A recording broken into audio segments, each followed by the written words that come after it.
A ver si logro ponerlo ahí. No sé si la ven, supongo que sí. ¿La ven compartida?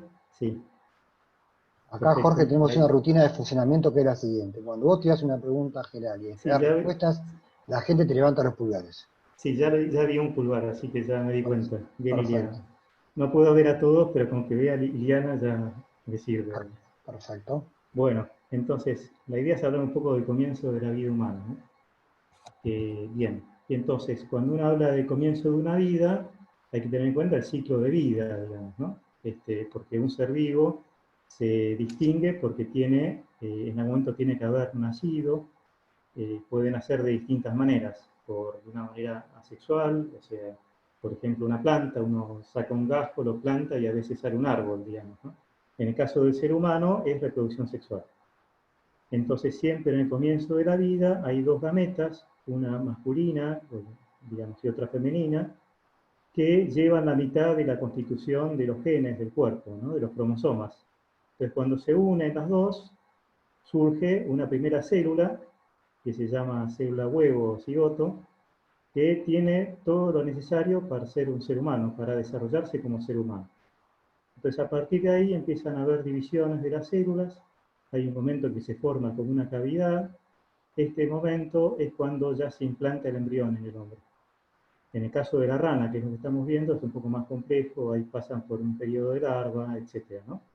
Pero, digamos, iba a lo importante que es que hay un comienzo en la vida de un ser vivo animal y también del ser humano, que es la unión de dos gametas. Ahí es cuando comienza la vida del ser humano. Bien, y este es el caso más cercano, ¿no? Que es un gráfico que lo que quiere mostrar es cómo es ese desarrollo temprano en el hombre. Es muy parecido al que veíamos en la rana, y la implantación del embrión se da en este estadio. Aquí es cuando se implanta. Puede implantarse en la parte superior o en los costados y se desarrolla la placenta que es propia del embrión. O sea, el embrión produce la propia placenta, el embrión le dice a la madre que tengo que seguir con el embarazo, le dice, no, no vas a hacer menstruación porque estoy yo, en eso te voy a dominar. O sea, es al revés de lo que uno podría pensar, que la madre la que domina el embrión, en este caso, sobre todo es el embrión el que toma la batuta y le dice a la madre lo que tiene que hacer. Le dice dónde tiene que pasar la sangre, cómo me tiene que alimentar, cómo tiene que desechar los desperdicios, me tiene que dar la inmunidad pasiva que me pasa a través de la placenta. Bien, todas esas son, se podría decir que es un equipo de dos personas que conviven durante todo un periodo de aproximadamente 9 meses. Bien, y entonces el cigoto, que es esta primera célula que surge de la fusión de los dos pronúcleos, femenino y masculino, que tiene material del padre y de la madre modificado, porque las gametas, su contenido es diferente, los cromosomas a los que tenían los padres incluso, porque se cruzan en la formación de la gameta el contenido paterno y materno del propio individuo que es el padre o la madre. Entonces, al entrecruzarse la información, los cromosomas de las gametas son diferentes de los cromosomas del padre y de la madre. Y también los de la madre son diferentes. Por lo tanto, la identidad, digamos, es muy distinto la constitución genética y cromosómica del hijo que el de los padres. Y no existió ni existirá nunca en la historia de la humanidad un ser humano que tenga esa constitución genética y cromosómica que el nuevo que fue engendrado. Desde ese primer momento, que es la formación de célula huevo cigoto. Entonces, a partir de ahí empieza a dividirse, entonces se implanta el blastocisto. La constitución incluso de los cromosomas, que es donde está en el núcleo de las células, digamos, ¿no? Sugiere que es un individuo humano extremadamente joven. ¿Por qué? Porque a medida que una célula se va dividiendo, va acortándose los extremos del cromosoma. Eso está muy bien estudiado, hay un premio Nobel para alguien que descubrió esto. Bien, o sea que eso está clarísimo, que el embrión es un individuo de la especie humana que es extremadamente joven. Sus cromosomas son los más largos que se puedan tener. Después, no se trata solo de una célula viva, no es como una célula de la piel, una célula, no sé, del hígado, de la médula ósea, del cerebro, no, es una célula totipotente. Quiere decir que esta célula tiene todas las instrucciones y toda la capacidad para generar un organismo humano entero, ¿eh? Y para generar su propia placenta. ¿Sí? Eso es lo que lo diferencia de una célula común. Sí, es una célula, pero es una célula diferente, porque es una célula que está llamada a desarrollarse como un ser humano. Entonces, cada embrión humano tiene todas las propiedades para ser considerado un individuo, no le falta ninguna. Es un organismo, estas son las propiedades, ¿no? Un organismo, o sea, una unidad autoorganizada, vivo, o sea, que nace, en algún momento va a nacer, ese embrión, crece, se reproduce y muere. Y pertenece a una especie. Esas son las tres propiedades. Que tiene que ser un organismo, tiene que estar vivo y tiene que pertenecer a una especie. En este caso, es un organismo claramente vivo y pertenece a la especie humana. Tiene la información genómica que está solo presente en él y que se mantiene durante toda su vida. Eso no va a cambiar. Cada célula del cuerpo tiene la misma constitución genética que tiene la primera célula huevo o cigota. O sea, con lo cual es un individuo único e irrepetible desde ese mismo primer momento digamos, que viene como consecuencia de la fecundación. Al ser humanos sus progenitores, el embrión también es un ser vivo perteneciente a la especie humana. Bien, acá señalo con flechas dos estructuras. Por un lado, esta célula, en realidad es un grupo de células que se llama mórula, y esta masa de células que está dentro de este embrión, que se llama masa celular interna de un blastocisto. Entonces, estas dos estructuras todavía tienen algunas células que son totipotentes. Esto quiere decir que si se fragmentara la estructura esta y se generaran dos estructuras similares, dos mórulas, dos blastocistos, cada uno se va a desarrollar como un individuo diferente, como una persona diferente. Y esto es el caso de los gemelos monocigóticos, o sea que de una sola cigota, célula huevo cigota, se generan dos gemelos que son genéticamente idénticos. Bueno, entonces las células de la mórula y algunas células de la masa celular interna del blastocisto también son totipotentes, o sea, pueden generar todo el ser humano. No es que no lo sean, ya lo son en ese momento, pero tienen en sí todo el programa para desarrollarlo. Lo mismo que un niño, no se puede decir que es un adulto, no, pero tiene toda la capacidad de llegar a ser adulto. ¿No? Es un individuo, tanto el niño como el embrión, como el adulto, como el anciano. Bien, y entonces, como les decía, persisten algunas células totipotentes hasta cerca de los 14 días post-fertilización. O sea, después de este periodo, hasta 14 días después, hay algunas células que tienen esa potencialidad de generar todo un ser humano. Bien. Entonces, con relación al aborto, hoy en día se suele, digamos, definir aborto por interrupción del embarazo. Es una definición que no es el término, la definición original, porque aborto viene de abortus, que significa privar del nacimiento. Pero fue como imponiéndose en la literatura, también científica, en los grupos, digamos, como la Organización Mundial de la Salud, en las asociaciones de ginecólogos y obstetras, que aborto es interrupción del embarazo, pero es una verdad a medias, porque también es privar del nacimiento. Bien. Entonces, por ejemplo, la Sociedad Americana de Obstetricia y Ginecología en el año 1970, considerando que muchos embriones fecundados in vitro no se implantan, y de alguna manera son abortos, o sea que esos individuos, esos embriones se van a descartar, digamos, no se implantan, se van a perder. Entonces, por eso es que esta asociación redefine embarazo como un proceso que se inicia en la implantación del embrión. O sea que antes de la implantación, digamos, no habría embarazo. Por lo tanto, aborto, no habría aborto si pasara que no se implanta el embrión. ¿Tá? Pero sin embargo sí hubo una persona, un ser humano. ¿Sí? Porque lo hubo desde el momento de la cigota. O sea, empezó la vida del ser humano unos 5 o 6 días antes. Bien. Y después la Organización Mundial de la Salud también hizo ese cambio. Entonces empezó a definir embarazo en algunos de sus documentos como el momento de la implantación del embrión en el útero. Hay un artículo muy interesante que habla del efecto abortivo, digamos, de contraceptivos hormonales, que es de la Pontificia Universidad de la Santa Cruz. Está muy bien hecho, digamos, por un investigador, un científico, que revisó toda la literatura. Después quizá hablaremos un poco de eso, digamos, ¿no? Pero este artículo, entre otras cosas, comenta estas cosas que les conté antes. Entonces ahora voy a pasar a algo de evolución. Van a ver cómo va cambiando la clase y que hay contenidos de lo más variados que me sirven a mí para fundamentar algunas de las ideas que quiero transmitir en la clase. Entonces, Charles Darwin, es el fundador de alguna manera de la teoría de la evolución. Él hay un libro que es El origen de las especies, el más conocido de él, en donde hay una frase que resulta que ha sido muy repetida y que me sirve a mí para poder afirmar, entre otras cosas, que el embrión humano desde este momento es una persona humana.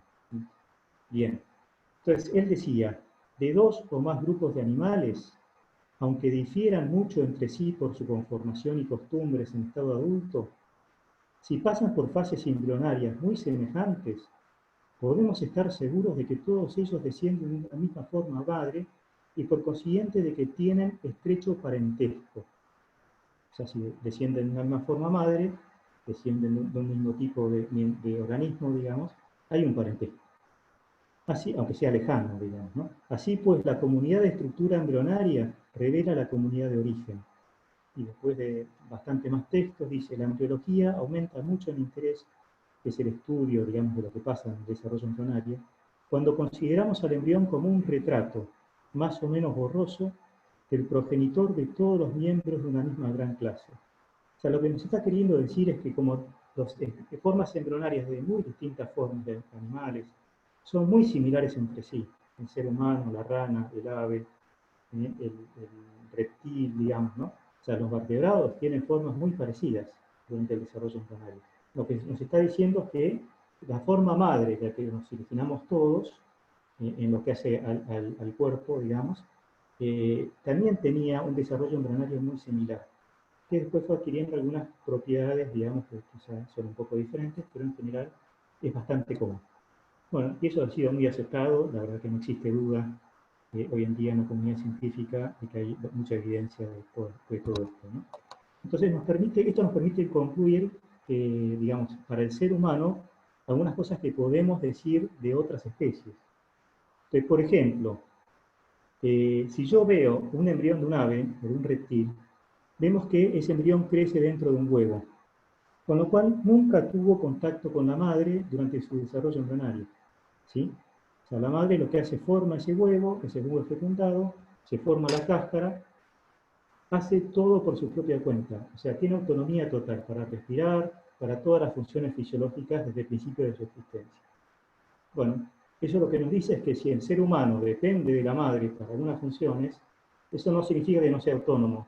Es que, producto de la evolución, es que surgieron ciertas adaptaciones que hicieron que, en el caso del ser humano, fuera importante la interacción con la madre.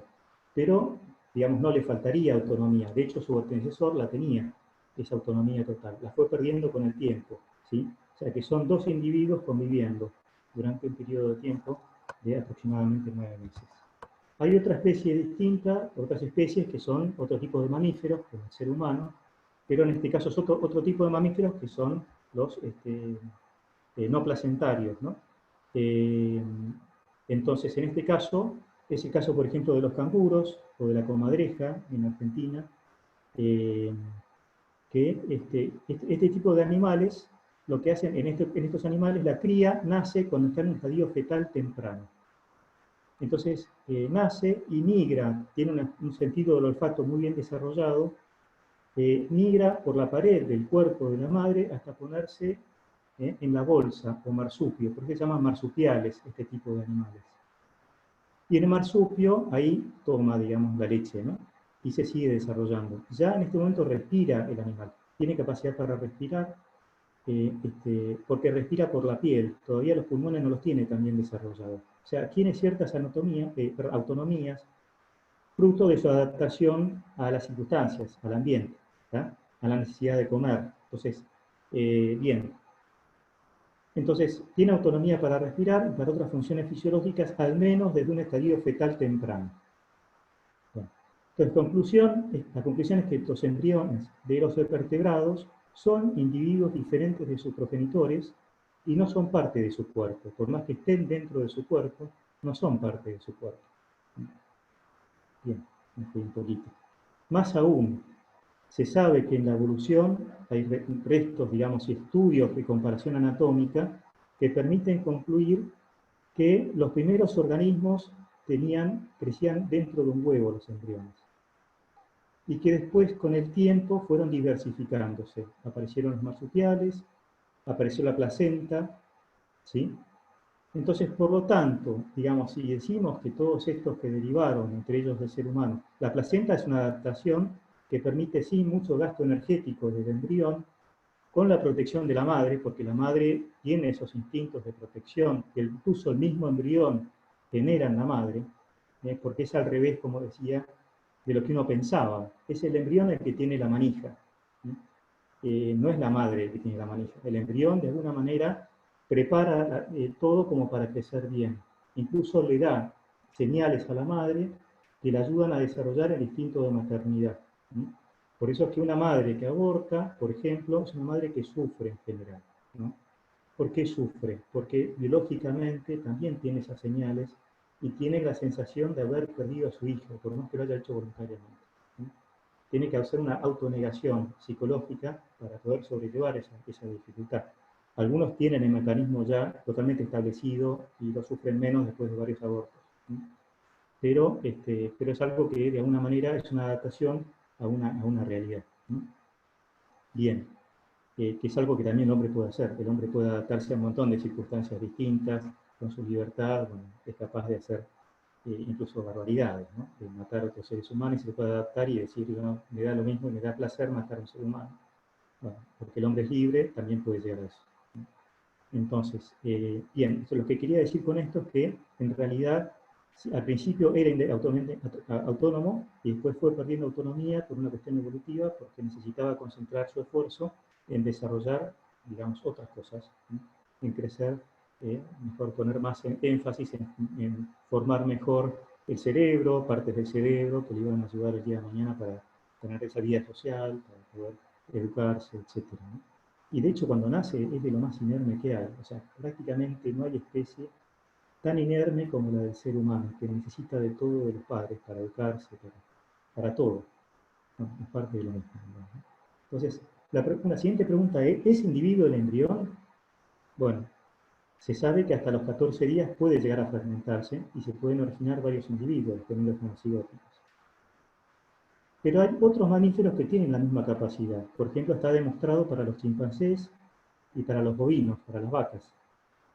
Lo que no significa que haya otros muchos. Pasa que en otros muchos estos estudios no fueron hechos.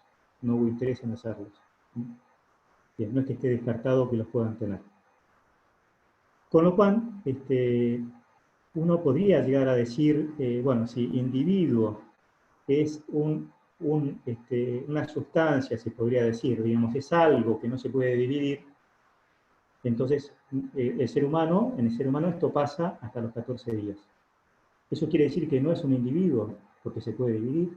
Bueno, también pasa en otras especies, pasa en chimpancés, bovinos, pasa también en animales adultos, en la lombriz acuática. Yo usé estas lombrices para alimentar peces cuando era un fanático de peces de acuario.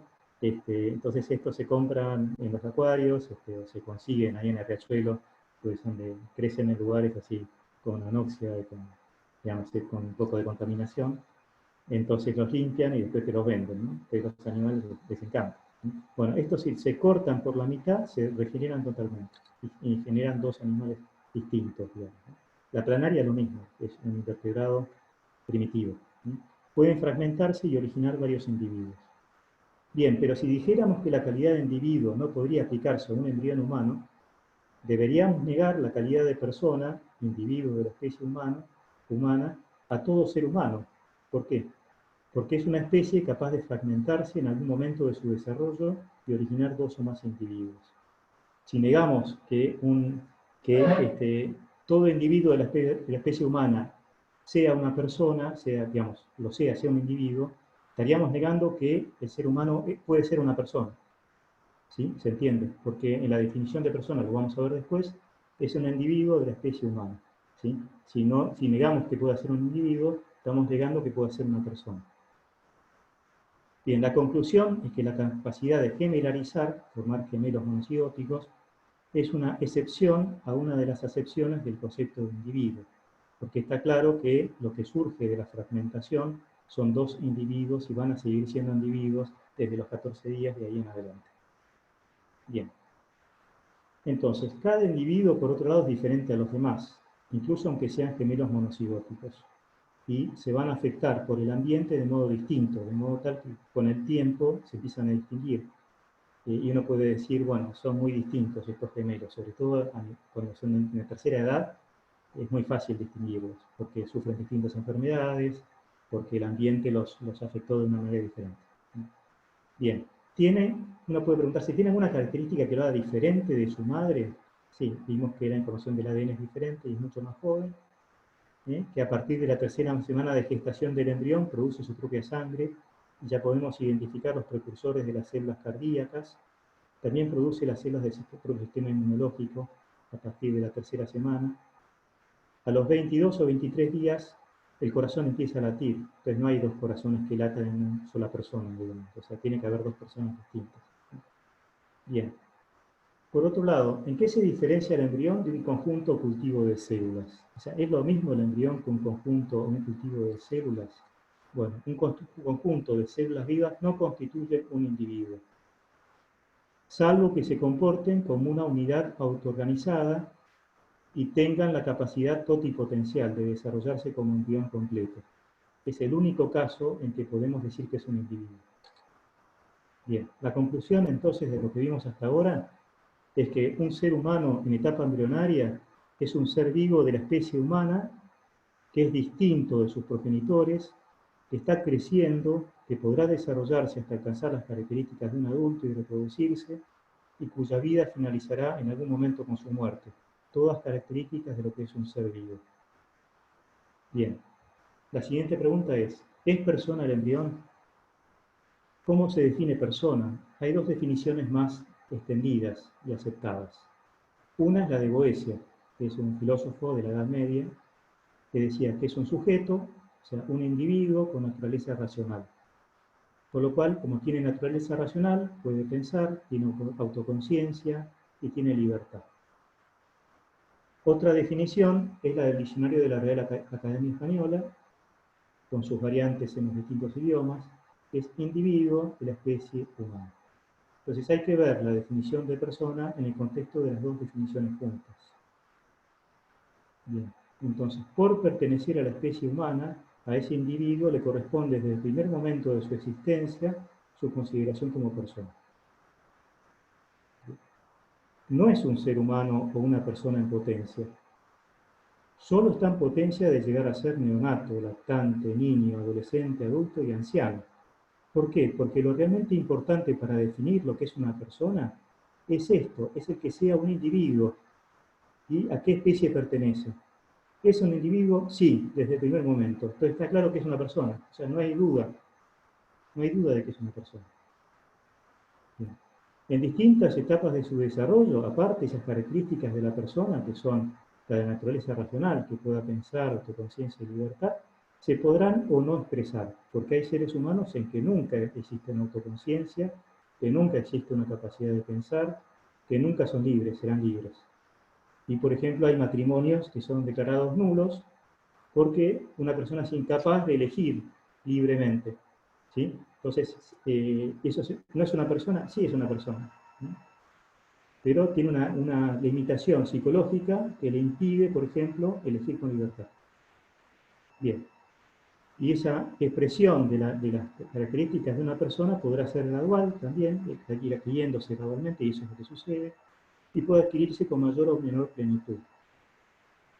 Bueno, entonces, uno puede decir que el embrión carece de dolor, no sufre. Y entonces, por lo tanto, uno podría, digamos, cortar una vida, digamos, interrumpir el embarazo antes de que sufra.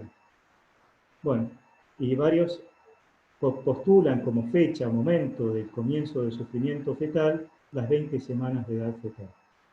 Pero hoy en día eso está muy, muy discutido, porque hay muchas evidencias que sugieren que en realidad es mucho antes que comienza a sufrir el embrión. También sabemos que no puede pensar, que no puede actuar con libertad, porque no tiene el desarrollo neurológico adecuado, digamos, ¿no?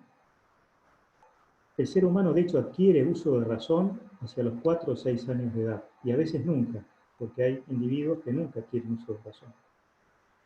Bien, y este es un mapa que me gustaría meterme un poco, ustedes me dirán si en algún momento tengo que cortar, en cómo es que se produce el desarrollo del sistema nervioso. Me parece que es una cosa de cultura general. No voy a meterme mucho en detalle, pero sí explicar cómo es cada etapa, y quizás si les interesa seguimos, si no me dicen que pasemos a otro tema, ¿no? Entonces, en el primer mes de desarrollo se produce la diferenciación del tejido nervioso, ¿sí? Que es lo primero que aparece, hasta las 4 semanas. Luego se produce la división de las células del tejido nervioso. Empiezan a dividirse, a crecer la estructura, ¿sí? Luego migran estas células, estas neuronas que nacieron, empiezan a migrar, a ubicarse en la corteza del cerebro, extienden sus axones, que son prolongaciones muy largas, algunas llegan hasta la pie, hasta la punta del pie, hasta el dedo, que les permiten mover el dedo, digamos, ¿no? La etapa de la migración que termina con el nacimiento. En el medio, las células necesitan algunos factores para sobrevivir. Si no tienen los factores del medio, mueren. Y hay apoptosis, que es la muerte de las neuronas o de células que están ahí que no pueden sobrevivir. Y esta etapa más o menos comienza cerca de la producción de los contactos entre las neuronas, que es la sinaptogénesis. Este proceso de sinaptogénesis termina en la adolescencia, ¿sí? Y la última etapa es la mielinización, que es que estas axones, las prolongaciones de las neuronas, son recubiertas por la membrana de otra célula que está cerca, de modo tal que la transmisión del impulso nervioso sea mucho más rápida, ¿sí? Y entonces uno sea capaz de tener capacidad de aprender. Todo lo que es cognitivo superior es lo último que se desarrolla, y eso termina en el adulto. Bien. O sea que si uno dice que el ser humano comienza a ser persona, cuando termina la diferenciación del tejido nervioso, cuando se forma completamente el sistema nervioso en el cerebro, estamos diciendo que una persona en realidad empieza a los 30 años de edad. O sea, antes de los 30 años de edad no es persona, porque el sistema nervioso no está totalmente configurado.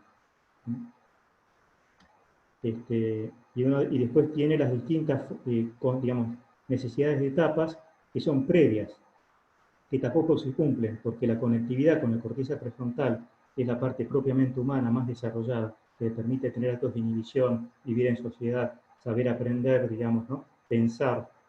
Todo eso se desarrolla, se termina de desarrollar las conexiones de esas neuronas en la adolescencia, ¿sí? Bueno, esta es la corteza cerebral, sustancia gris en los bordes, sustancia blanca en el medio, ¿sí? En la sustancia gris está la corteza. Bien, la neurona tiene un poco este esquema de cómo es la forma, ¿no? Un soma con el núcleo, ¿eh? Que está en la corteza, por ejemplo, cerebral. El axón, que es la prolongación más larga, que está mielinizada, recubierta para el impulso nervioso más rápido, y forma contacto con otras neuronas, ¿eh? A través de liberando neurotransmisores, que seguramente habrán escuchado de eso, acetilcolina, noradrenalina, glutamato, etc., ¿no? Son distintos neurotransmisores que pueden incentivar, inducir una respuesta o pueden frenar una respuesta, digamos, de transmisión de impulso nervioso en la célula que sigue después. Entonces, básicamente, si uno se lastima el dedo o se quema con algo, va a haber una transmisión de un impulso nervioso que llega hasta la médula espinal. Hay otra neurona en la médula espinal que digamos, manda un axón por un tracto que sube hasta el cerebro, va al tálamo. En el tálamo es una zona donde se derivan las distintas señales a distintas zonas de la corteza, va a la zona de la corteza que es sensorial, entonces sabe a nivel del cerebro que fue el dedo el que se lastimó. Entonces reacciona con un acto, digamos, que va a decir, bueno, va a saber que es el dedo y va a ver qué hace, porque asocia los estímulos y genera una respuesta motor. Hay también un acto reflejo motor a nivel de la médula espinal que hace que uno rápidamente efective. Bien. Y hay otras células que no importa mucho, que se llama la glía, que son las que no son neuronas en el tejido nervioso, que cumplen funciones, muchísimas funciones importantes. Nutrir a la neurona porque no está en contacto con la sangre, entonces le manda el azúcar que necesita, rodea con mielina los axones. Hay distintas células de la glía que tienen distintas funciones. Esta lo que hace es eliminar las sustancias de desecho, y esta otra que rodea el ventrículo, la zona, digamos, de una cavidad, un canal que hay líquido que de alguna manera tiene que digamos, mantener húmedo las selvas que tiene alrededor y nutrirla y eliminar los desechos. Bien, esto es como se vería un corte, digamos, tenido de la corteza cerebral, digamos, de todo el cerebro, ¿no? Esta es la corteza cerebral con las distintas láminas. Este es el hipocampo, que es muy importante porque nos permite aprender, el aprendizaje reciente. Estas neuronas son fundamentales. Y también el sentirse bien, el estar bien, sentirse bien es gracias a neuronas del hipocampo, que reciben estímulos que dicen, bueno, yo sí estoy contento, estoy realizado como persona. Bien, esta es una zona donde todavía hay neurogénesis. Gracias a que hay neurogénesis, origen de nuevas neuronas en el adulto, es que uno no se deprime. Si hubiera menos neurogénesis, uno se tendería a deprimir. Por eso es que hace falta salir a la calle, conocer nuevas experiencias. Ahora estamos un poco complicados con la cuarentena, hay que ejercitarse, bueno, para que no nos pase eso, ¿no? Bueno, y esto es como se verían tenidas las neuronas en la realidad. O sea, las neuronas tienen el soma, las prolongaciones, que son muchísimas. Bueno, muy rápidamente, esta es la primera etapa de diferenciación del tejido nervioso, que se da a los 18 días de desarrollo. En la parte dorsal del embrión, que es como un disco, en ese momento, se diferencia la parte nerviosa. Se forma como una hendidura en la parte nerviosa, esa hendidura se cierra y se forma un tubo, el tubo neural. Este es el origen de la médula espinal y del encéfalo, este tubo. Hay células que llaman de la cresta neural que migran y que originan bastante de los huesos del cráneo, gran cantidad de tejidos del cuerpo, no vamos a entrar en eso. Bien, esto es como se vería en microscopía electrónica, esta estructura, cómo se forma el tubo, y estas son células reales, no es un gráfico, no es un esquema. Cada uno es una célula y estas células se van moviendo desde a la base y hasta el ventrículo, el canal central. Cuando se divide, va a ir al ventrículo, se divide y después va para acá. Y estas son figuras de un artículo que me publicaron en el año 2008, donde se ven cómo las neuronas que nacen hacia la periferia del tubo, y también en el cerebro medio, que las neuronas que cuando mueren, una persona desarrolla el Parkinson, enfermedad de Parkinson, son las neuronas que nacen en esta región. Entonces, cuando nacen se van a ubicar acá. Y después, siempre va a haber una zona más indiferenciada que en el medio, y el resto va a generar neuronas y glía. Esto es un poquito más tarde, las neuronas nacieron y se quedaron en la periferia. Acá estaría el ventrículo, la zona del ventrículo cerebral. Bueno, entonces a medida que van dividiéndose las células que originan neuronas, estas células se van especificando como neuronas, progenitores de neuronas, y se van ubicando en las distintas láminas de la corteza cerebral, desde la más profunda hasta la más superficial. De modo tal que al nacer ya tienen todas las neuronas nacidas en las distintas regiones de la corteza. Y las que van, digamos, a inervar los músculos del pie y todo eso son desde la lámina 5, que es la que se va. Bueno. Hay otras neuronas que nacen en otra región, migran y se ubican en la corteza, que son las interneuronas que regulan la actividad de las otras neuronas y que permiten que, por ejemplo, que uno pueda regular los estímulos. Por ejemplo, cuando una persona tiene un estrés postraumático, entonces estas neuronas, interneuronas van a funcionar menos y todas estas neuronas motoras van a empezar a activarse masivamente y eso genera un shock fuerte y una respuesta notable, digamos, ¿no? Y ante un estímulo mínimo, esa es una reacción. Bueno, en el ser humano, esto es lo que sucede. Tenemos las distintas capas de la corteza que se van formando. A los 30 días, este es el momento. O sea, a las 4 semanas de desarrollo sexual, de desarrollo embrionario. Unos 10 días después, estamos en este estadio, donde hay muchas neuronas que nacieron en distintas capas, hay interconexiones de neuronas, y la forma más madura, digamos, donde hay mucha conectividad, ya se ve, digamos, bastante más tardíamente, ¿no? Sería en semana gestacional 14. Pero en el medio es que se producen todas, digamos, los nacimientos de neuronas, la conectividad, etc. ¿no? Bien. Entonces hay estudios hechos en humanos, donde ven que las primeras neuronas corticales nacen hacia los 31 días después de la fecundación. Las primeras sinapsis entre neuronas corticales suceden en la semana quinta de gestación. Bien. Entonces, la parte de la supervivencia de las células, ¿no? Que nacieron, de esas neuronas que nacieron, ¿cómo hacen para sobrevivir? ¿Por qué sobreviven? Porque hay factores que liberan los tejidos blancos, con los que inervan, digamos, inervan estos tejidos, esos factores que liberan son tomados por las neuronas transportados por el axón hasta el soma, y entonces recibe las señales para sobrevivir. La que no tiene las señales va a morir. Bien. También hay otras células cercanas que pueden liberar las facturas, las señales que necesitan y van a sobrevivir, aunque no hayan llegado al órgano, ¿no? Y en la piel hay muchos tipos de neuronas que necesitan distintos factores. Bueno, sinaptogénesis. Entonces, las conexiones de las neuronas, cada uno de estos puntitos verdes es una sinapsis. Ven que un axón tiene un montón de sinapsis y una dendrita recibe muchísimas sinapsis de las otras neuronas, ¿sí? Bien. Este es el mapa de cómo se va desarrollando la sinaptogénesis, o sea, cómo se van produciendo las sinapsis en el ser humano hasta el nacimiento y desde el nacimiento. Tiempo cero es nacimiento. Ven que la sinapsis a los 5 años de edad hay un pico de sinapsis, pero sigue habiendo hasta los 6 años en esta región, que es la del habla y la del oído.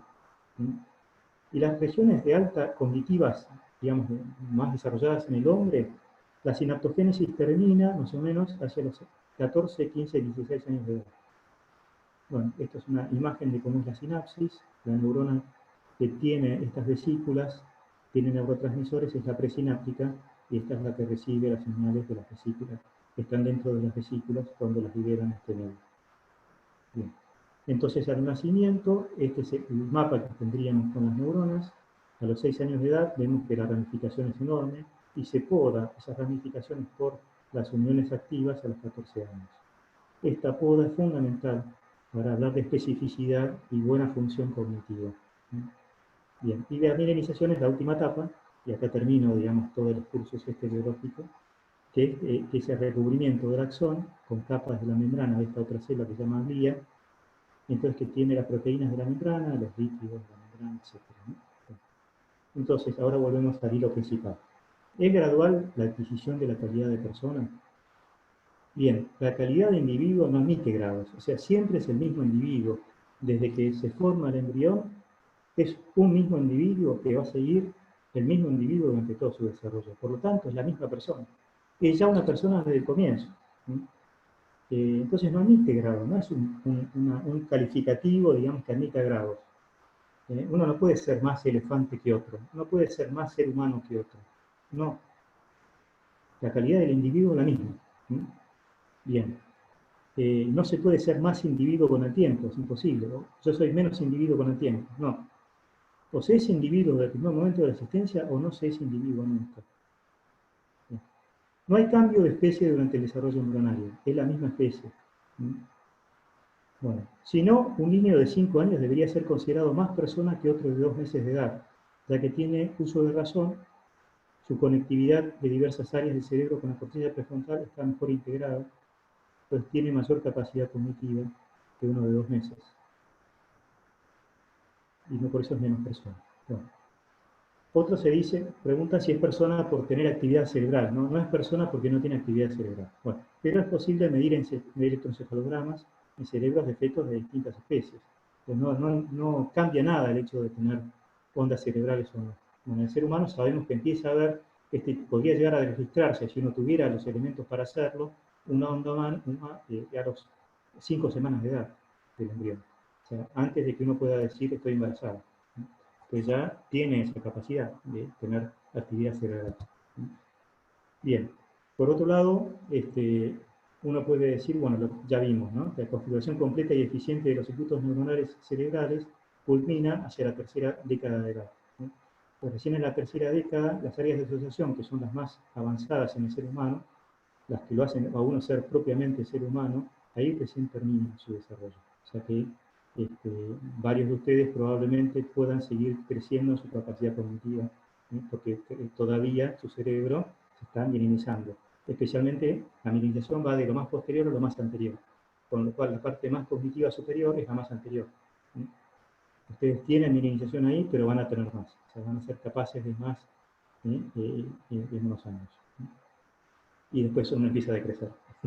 Después de los 30 años empieza a haber ya pérdida de función. Bueno, entonces, ¿siente dolor un feto? Es la siguiente pregunta que me hago. Voy a tratar de enfocarla con los datos que tiene la ciencia hoy en día. Entonces, hay 2 fenómenos que son importantes en el sentido de dolor. por un lado la nocicepción, que tiene que ver con todos los procesos neurales que codifican y procesan los estímulos dolorosos. Desde que hay un receptor que recibe la señal, que tiene el axón que transmite la señal, ¿sí?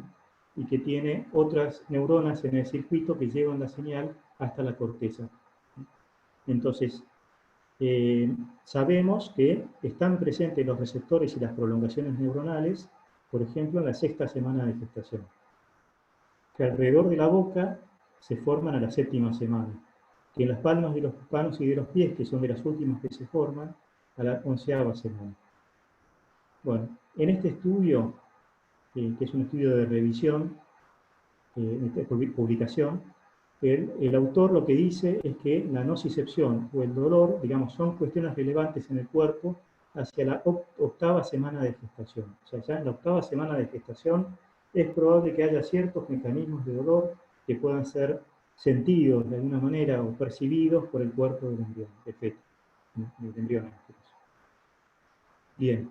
Y la segunda etapa es la percepción del dolor. O sea, una es la nocicepción y otra es la percepción. Para que haya percepción de dolor hace falta integración central de los procesos neuronales. O sea que esta información llegue realmente hasta la zona sensitiva de la corteza cerebral, que yo les mostré antes en esa imagen. Entonces, según algunos, esto se da recién en el 2º trimestre para todo el cuerpo, porque requeriría de la conectividad del tálamo, ¿sí?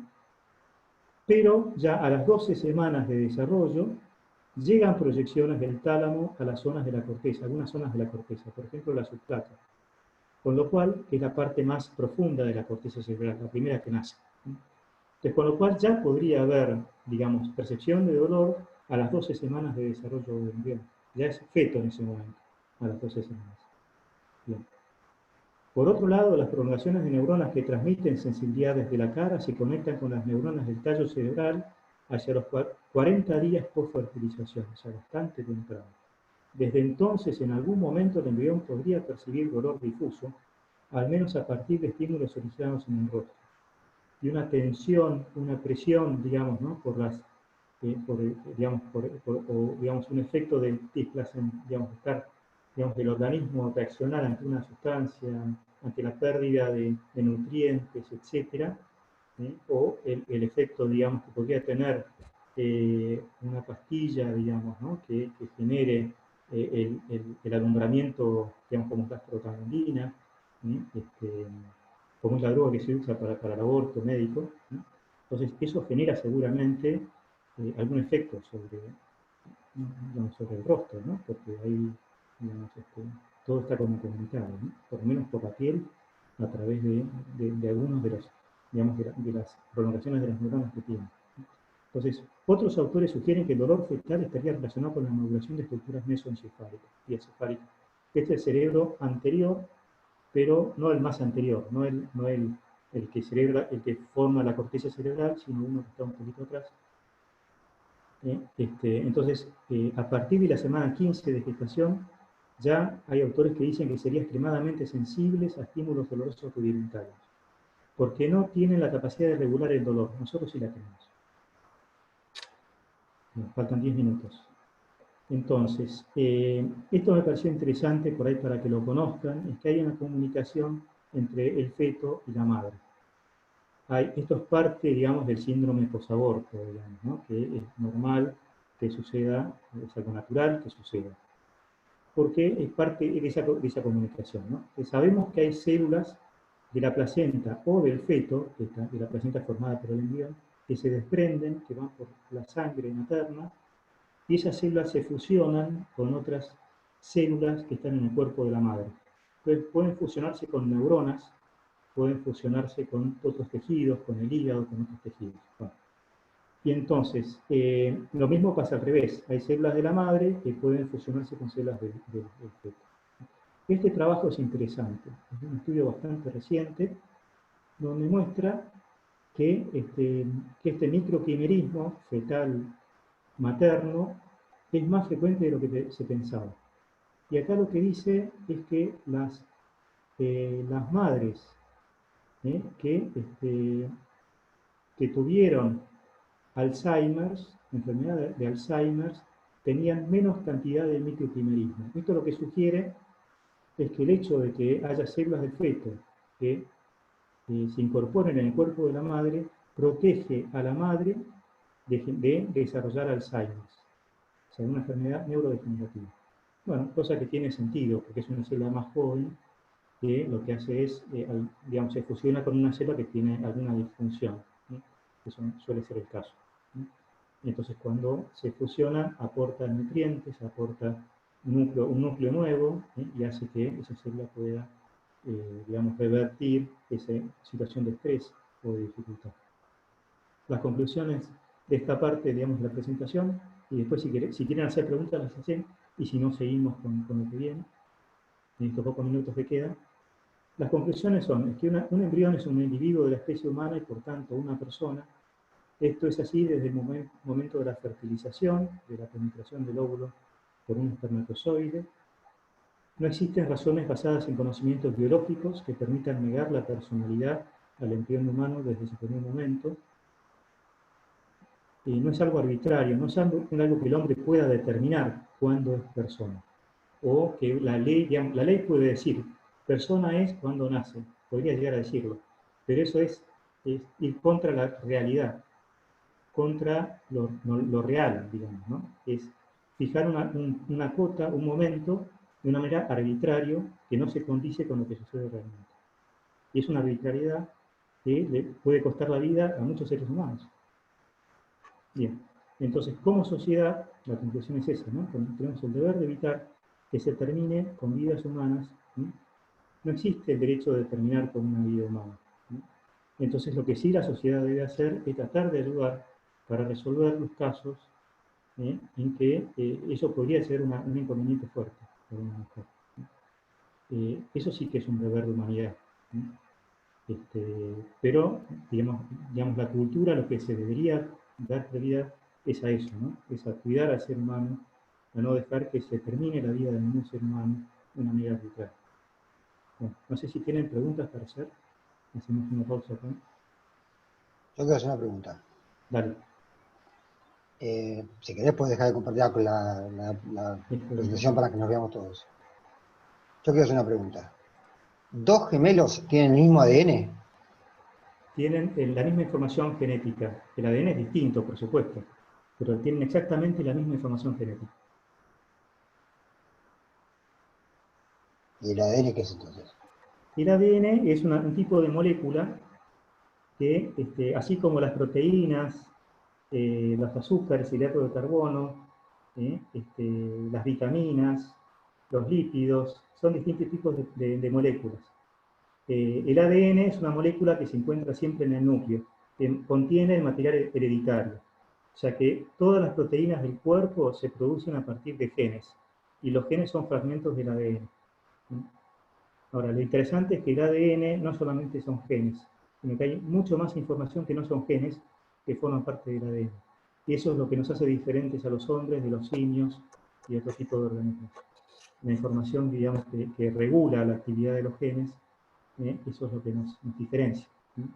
A través de procesos epigenéticos, que es un tema que está también en bastante desarrollo, ¿no? Desde el proyecto Genoma, cuando se describió todo el genoma, se pensaba que todas las enfermedades iban a poder encontrar una solución.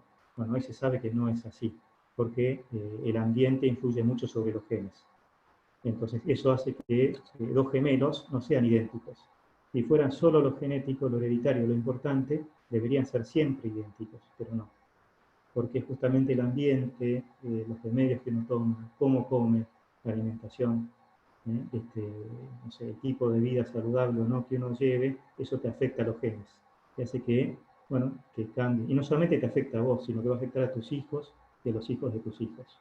O sea que vos, digamos, tenés que ser responsable de que con tu conducta estás sembrando cómo van a vivir tus hijos y cómo van a vivir tus nietos. Eso está totalmente demostrado. Ahí se sabe que hay una herencia también epigenética, ¿sí? Que son cambios químicos del ADN que dependen de cómo yo viva. O sea, si soy feliz o si estoy estresado, si cuido o no cuido a los demás, si me importa o no me importan los demás, si tengo virtudes o si genero vicios y sigo desarrollando eso, ¿no? Entonces, cada uno de mis hábitos son cambios epigenéticos. Eso me facilita, o me impide, o me dificulta desarrollar capacidades. Si yo estudio, genero la laboriosidad, entonces me va a costar menos estudiar. Siempre cuesta. Entonces, eso genera hábitos, y esos hábitos tienen cambios epigenéticos, hace que sea más fácil estudiar. Ponerse a estudiar en horario, no sé. Querer entender algo, no querer entenderlo, si yo me frustro, me freno, bueno, entonces ahí empiezo a desarrollar mecanismos de estrés y sufro y no lo paso bien.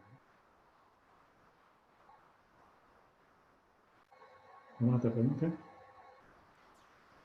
Aquí hacemos otra pregunta. A la 1, a las 2 Sí. y a las 3. Tenemos Muy 3 bien. minutos, no creo que nos dé para mucho más, ¿no? No te preocupes, porque además tengo que cerrar una cosa antes que nos vayamos. Lo dejaría acá. Perfecto. Bueno, espero que les haya servido. Jorge, muchísimas gracias. Cualquier Acá cosa tenemos me escriben. un Muchas aplauso. gracias. Gracias. Gracias. Gracias. Ah, Cualquier cosa me escriben, me preguntan.